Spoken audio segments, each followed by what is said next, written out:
बिस्मिल्लाहिर्रहमानिर्रहीम बोलते कालम के साथ मैं आमिर रज़ा खान। और एक बड़ी खबर आ गई कि ईरान ने ठोक दिया किसको, अमरीकी फ़ौज को और उसके चीफ ऑफ आर्मी स्टाफ को हटा दिया गया। जी हाँ, जनरल रैंडी को जबरन रिटायर कर दिया गया है।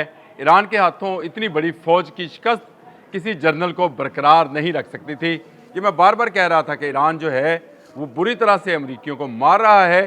गो खबरें सारी की सारी अमरीकी आप कहें कब्ज़े में है, यानी तमाम मीडिया हाउसेज जो हैं उन्हीं के मतलब की खबर चलाते हैं।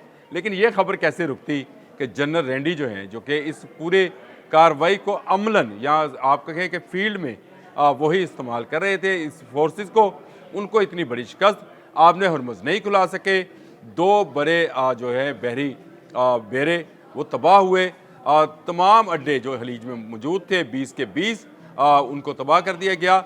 दो अड्डे भी बाकी हैं, आप कहेंगे 22 थे तो 20 तबाह हुए हैं, दो बाकी हैं, ये भी तबाह हो जाएंगे, इसकी फिक्र ना करें। लेकिन इतनी बड़े शिकस्त के बाद किसी जनरल का अपनी सीट पर कायम रहना जो है वो मुमकिन नहीं होता। पेट हेग्सेथ ने ऐलान किया और कहा कि अब वो रिटायर हो रहे हैं और आप उनको रिटायर्ड समझे, और उसके बाद उनकी जबरी रिटायरमेंट हो गई। अब कौन जनरल आएगा, क्या नई हिकमत अमली होगी, ये तो अलग बात है, लेकिन जो आएगा मारा जाएगा, क्योंकि इसी तरह से जनरल रैंडी की तरह से ही वो मुकाबला नहीं कर पाएगा। एक बेवकूफ़ाना जो है फैसला था ईरान पर हमला करना। सबको पता था कि आपने हरमुज़ जो है उसको बंद कर दिया जाएगा, और उसको बंद करने से पूरी दुनिया मालियाती जो है वो दबाव का शिकार होगी, और पूरी दुनिया में आयल की प्राइसेस जो हैं हाई हाई हाई एंड बहुत हाई हो जाएंगी। पाकिस्तान में भी हो गई, लेकिन इसके साथ साथ अगर आप देखें तो मिडल ईस्ट में भी इस वक्त जो पेट्रोल प्राइसेस हैं वो ऊपर गई हैं, हालांकि वहाँ से तेल निकलता है। अमेरिका में जो जिसके पास दुनिया का सबसे बड़ा तेल का ज़हीरा है, वहाँ पर भी ऑयल प्राइसेस जो हैं वो ऊपर गई हैं। तो इसका मतलब ये है कि पूरी दुनिया में महंगाई की लहर सिर्फ एक आपने हरमुज़ बंद होने से हुई। इसके साथ साथ अगर देखा जाए तो वो मकासद जो अमेरिका हासिल करना चाहता था, कल डोनाल्ड ट्रंप की मायूसाना तकरीर के बाद मुझे नज़र आता था कि कोई बड़ी तब्दीली जो है वो लाई जाएगी।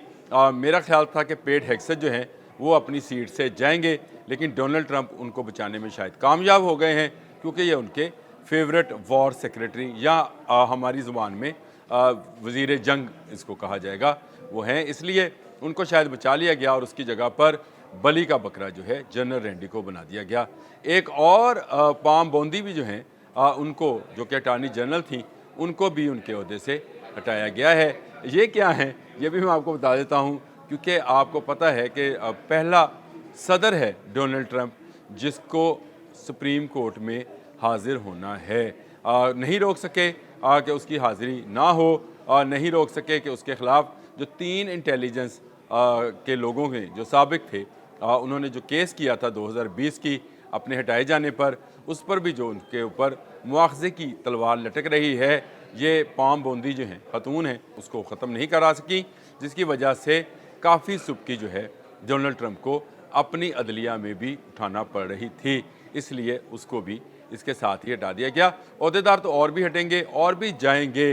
जो मिडल ईस्ट ऑपरेशन का बराह रास्त सरबराह था उसको भी जाना है, लेकिन आहिस्ता आहिस्ता आपको बहुत सारे अहदों से बहुत सारे लोग, पेट हेग्सेथ अभी बता रहा हूँ, पेट हेग्सेथ भी अपने अहदे से चले जाएंगे। ये क्रूसेड लड़ने आए थे, इन्होंने टैटूस भी बनाए थे अपने बाजू के ऊपर और दिखाया था दुनिया को कि ये देखिए जी मैं क्रूसेड लड़ने, यानी वो सलीबी जंगें जो सलाहुद्दीन अय्यूबी ने हमेशा हमेशा के लिए दफन की थी, इन्होंने गरा मुर्दा फिर दोबारा उखाड़ा और यहूदियों के कहने पर ईसाइयों को इसमें फंसा दिया। इसमें बुरा मनाने की कोई बात नहीं है। नसरानी जो है यहूदियों के कहने पर, यानी डोनाल्ड ट्रंप जो है नेतन्याहू के कहने पर इस जंग में कूदे, उसका खमियाजा पूरी अमरीकी कौम इस वक्त भी भुगत रही है और आइंदा मुस्तकबिल में भी भुगतेगी। जब मिडल ईस्ट से जाना पड़ेगा, ये कंपनीज़ को वापस डॉलर्स और पाउंड्स में पेमेंट्स करनी पड़ेंगी, तो आपको समझ आएगी कि पूरी दुनिया का सिस्टम जो है वो किस तरह से जो है कैमोफ्लाज होकर इस यहूदियों के हाथों ख़त्म हो रहा है, और इनका मालियाती निज़ाम जो है किस तरह से तबाह बर्बाद हो जाएगा। ये एक ऐसी चीज़ थी जिसको शायद डोनाल्ड ट्रंप पहले से अज्यूम कर रहे थे, इसीलिए वो जंग से हिचकिचा रहे थे। आप मेरी इस बात का हरगिज़ बुरा ना मनाइएगा कि मैं कहता हूँ कि डोनाल्ड ट्रंप ये जंग नहीं छेड़ना चाहता था, वो सिर्फ बड़के लगाना चाहता था और डोनाल्ड ट्रंप दी राती कोई नहीं जम्मिया, इस तरह की जो बड़के थी वो लगाना चाहता था। लेकिन नेतन्याहू ने एक मिसाइल चलाकर और अली हामनई को शहीद कर कर इस जंग का आगाज़ किया, जिसमें मजबूरन फिर डोनाल्ड ट्रंप को, अब लोग तो कहते हैं कि वो जो एप्स्टेन फाइल हैं उनकी वजह से ब्लैकमेल हो रहा होगा, क्योंकि नेतन्याहू ने और मुसाद ने इतना लंबा प्रोग्राम बना रखा था कि उन्हें पता था कि ये डोनाल्ड ट्रंप किसी वक्त हाथ से फिसल सकता है, इसलिए इसको काबू में रखने के लिए एप्स्टेन फाइल्स जो हैं वो आनी चाहिए। अब आपके सामने है जंग में शिकस्त। कल मैंने कहा था कि बस कर पगले रुलाएगा क्या, डोनाल्ड ट्रंप की कल की तकरीर शिकस्त के जो थी तकरीर थी, मैंने कहा था ये हारे हुए जर्नल की तकरीर है और जनरल रैंडी के जाने से आपको ये चीज़ सच साबित होती नज़र आई कि डोनाल्ड ट्रंप कल हारे हुए जनरल की तकरीर दोहरा रहे थे और अपने बहादुरी के किस्से जैसे हारे हुए जनरल सुनाया करते हैं बच्चों को सुना रहे थे।